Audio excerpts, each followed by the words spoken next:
આસામની જીત હોય કે પછી અન્ય જગ્યાએ ભારતીય જનતા પાર્ટીનું જે પ્રકારનું પરફોર્મન્સ છે અને તેના કારણે ગુજરાતમાં પણ ભારતીય જનતા પાર્ટીના જેટલા કાર્યાલય છે ત્યાં આગળ ઉજવણીનો માહોલ જોવા મળી રહ્યો છે। હાલ અમારી સાથે સુરતથી અમારા સંવાદદાતા જોડાયા છે ચેતન, સીધા ચેતન પાસે જઈશું। ચેતન, ઉજવણીનો માહોલ પશ્ચિમ બંગાળ આખરે સોનાર બાંગ્લા બનવા તરફ આગળ વધી રહ્યું છે, કેવો માહોલ છે ત્યાં આગળ?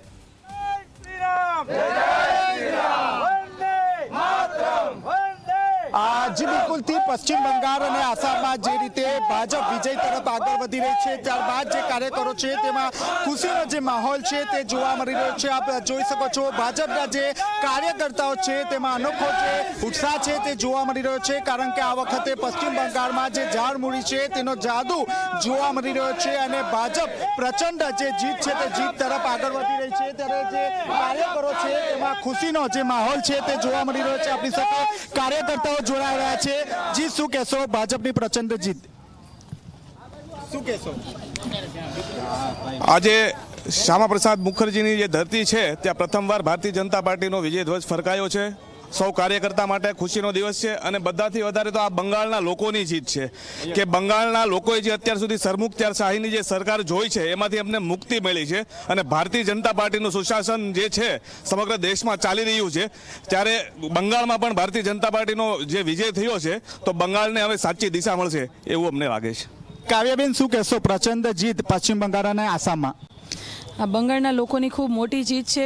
બંગાળના લોકોએ જે અત્યાર સુધી અત્યાચારો સહન કર્યા છે તેનાથી તેમને મુક્તિ મળી છે તેમજ વર્ષોથી જે લોકો ઉપર અત્યાચાર થતા હતા અને આ વખતે જે રીતે બંગાળના લોકોએ મોદીજીના વિકાસ રથ આગળ વધારવાનું નક્કી કર્યું હતું એ પ્રમાણે ખૂબ જ મોટી જીત છે અને ખૂબ જ ખુશીનો માહોલ છે અમારા સુરત કાર્યાલય ઉપર। જી આપ શું કહેશો પશ્ચિમ બંગાળમાં ભાજપ પ્રથમ વખત? સૌપ્રથમ તો હું એવું કહેવા માંગુ છું કે 2 મહિના મને પશ્ચિમ બંગાળ ચૂંટણીમાં ભારતીય જનતા પાર્ટી જે સેવા કરવાનો મોકો આપ્યો તે મારા માટે ખૂબ જ આજે ઐતિહાસિક દિવસ છે અને બીજું એ કહીશ આજે જે પશ્ચિમ બંગાળમાં ભારતીય જનતા પાર્ટીની પ્રચંડ બહુમતી સાથે જે સરકાર બની છે એ જીત દરેક કાર્યકર્તાઓનો શ્રેય છે। આ જી આપ જોઈ શકો છો ફટાકડા ફોડીને જે ભાજપ છે તે ભાજપ ઉજવણી કરી રહી છે। આપ જોઈ શકો છો પશ્ચિમ બંગાળ અને આસામમાં જે રીતે ભાજપે પ્રચંડ જે જીત મેળવી છે ત્યારબાદ જે કાર્યકર્તાઓ છે તેમાં ઉત્સાહનો જે માહોલ છે તે માહોલ જોવા મળી રહ્યો છે। ખાસ કરીને જે રીતે પશ્ચિમ બંગાળમાં ભાજપ વિક્રમી જે જીત મેળવી છે ત્યારબાદ જે કાર્યકરો છે તેમાં ઉત્સાહનો જે જોશ છે તે જોવા મળી રહ્યો છે। જે આપ 2 મહિના રહ્યા છો પશ્ચિમ બંગાળમાં ત્યાં શું પરિસ્થિતિ હતી?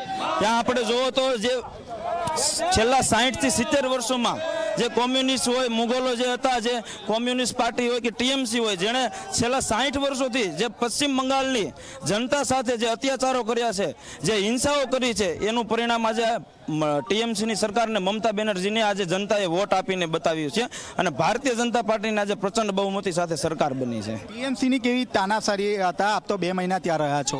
ટીએમસીની તાનાશાહી તમે જોવો તો ઠેર ઠેર લોકોને ઘરમાં ઘૂસીને ધમકીઓ આપી ઘરમાં ઘૂસીને ભારતીય જનતા પાર્ટીના કાર્યકર્તાઓ 300 જેટલા કાર્યકર્તાઓની બેરહેમીથી હત્યા કરવામાં આવી છે અને આપ જોવો છો કે આરજીકર મેડિકલ કોલેજ જે દીકરી સાથે રેપ કાંડ થયો અને એને હત્યા કરવામાં આવી અને છતાં બી એની મમ્મી કે જે પીડિતા મહિલા જે છે એને આજે ભારતીય જનતા પાર્ટીએ ટિકિટ આપી છે ને એ પણ આજે બહુમતી સાથે જીત મેળવી છે। આપ જોઈ શકો છો ફટાકડા ફોડીને આજે જે ઉજવણી છે તે કરવામાં આવી રહી છે। એક અનોખો જે ઉત્સાહ છે તે ભાજપના જે કાર્યકરો છે તેમાં જોવા મળી રહ્યો છે। ખાસ કરીને જે રીતે આસામ અને પશ્ચિમ બંગાળમાં સૌથી વધુ જે સીટ છે તે સીટ ભાજપ દ્વારા મેળવવામાં આવી છે ત્યારબાદ જે કાર્યકરો છે તેમાં અનેરો જે ઉત્સાહ છે તે અહીં જોવા મળી રહ્યો છે।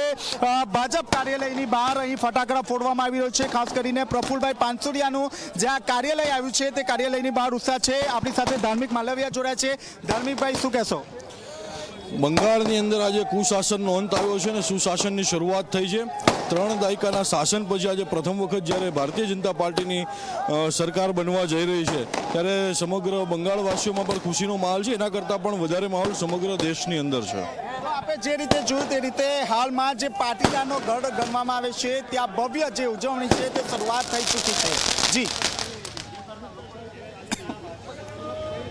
બિલકુલ આભાર પૂરી માહિતી માટે। તો આપ જુઓ પશ્ચિમ બંગાળમાં જે રીતે જીત મળી છે તેને લઈને ઉજવણી કરવામાં આવી રહી છે અને ઉજવણી હોય પણ કેમ નહીં, પૂરા દેશમાં ભારતીય જનતા પાર્ટીના કાર્યકરોમાં ઉત્સાહની ઉજવણી હોય પણ કેમ નહીં, કેમ કે આ જે સ્ટેટ હતું તેને લઈને હવે એક મોટી ઐતિહાસિક જીત અને જે વોટ શેર જે મત મળ્યા છે તે મત માત્ર મત નહીં પરંતુ એક ઐતિહાસિક આંકડો ચોક્કસથી કહી શકાય.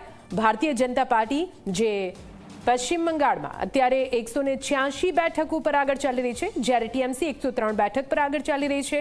અન્ય પક્ષોનો અહીંયા કહી શકાય કે 2 થી 3 બેઠક જેમાં કોંગ્રેસનો પણ સમાવેશ થાય છે. સાથે તમિલનાડુમાં પણ મોટો ઉલટફેર. ટીવીકે અભિનેતા વિજયની પાર્ટી જે 107 બેઠકો પર આગળ, ડીએમકે 54, એઆઈએડીએમકે 73 બેઠક પર આગળ ચાલી રહી છે. ચર્ચા કરીશું ગેસ્ટ